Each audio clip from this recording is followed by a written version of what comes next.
Лекарите со оценка дека состојбата со пандемијата во Тетово е стабилна и покрај предвидувањата дека бројките на нови случаи со ковид ќе се зголемат по празниците и со доаѓањето на иселениците.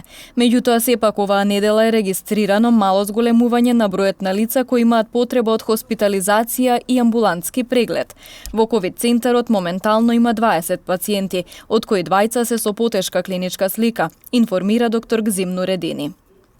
Има едно зголемување, примени се нови пациенти кои нормално со пневмонија, со коморбидитети, позитивни така натаму на ковид, тие мора да се примени. Значи имаме едно зголемување, што не значи дека ќе почне и да се зголеми бројот.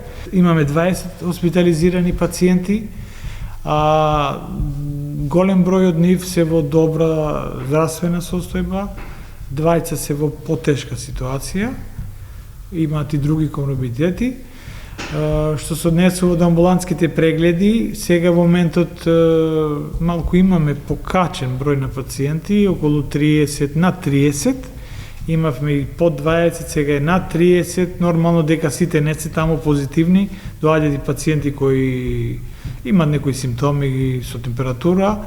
Нуредини вели дека бројките покажуваат дека граѓаните претежно ги почитувале мерките за заштита. Ние очекувавме на вистина еден нов бран пик зголемен сега. Ова значи дали граѓаните се на вистина ги почитуваат. Ја мислим, иако гледаме ние по медиум или по банки, али мислам дека сепак на вистина ги почитуваат, оти самата бројка покажува дека на вистина свесноста и вниманието на граѓаните во ниво кое што еве и као резултат го имаме и бројот.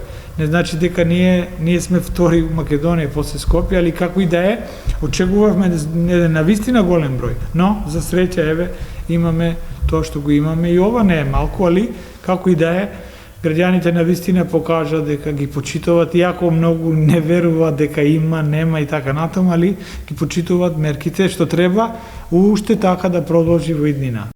Лекот ивермектин пак се уште не се користи во болницата, туку само се препишува преку матичните лекари.